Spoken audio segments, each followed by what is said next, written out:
өздеріңіздей жандармен табыстырған бірінші Аллаға рахмет. Осындай ұрпақ өсіріп, тәрбиелеп, қатарларыңызға бізді алған сіздерге мыңда бір рахмет. 39 жыл болды ма келін болып түскенімізге? 39 жыл бірге сіздермен әжеспей, шәйдеспей, барымызды теңдей бөлісіп, жақсы күндерде әрдайым тілекші болып, өздеріңізбен бірге жүрміз. Оған да Аллаға шүкір мыңдап рахмет, алғыс барлықтарыңызға да. Дендеріңіз сау болсын, отбасыларыңызда жақсылықтар, тойлар болсын.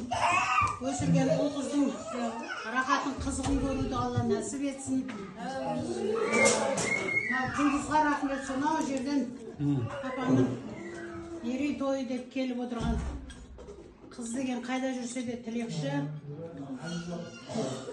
Бақамнат 60 жас мерейтойыңыз құтты болсын. 60 деген ер азаматқа тал түс екен әлі қайда. Қалай асыл елестеріңіз бар. Сау болсын.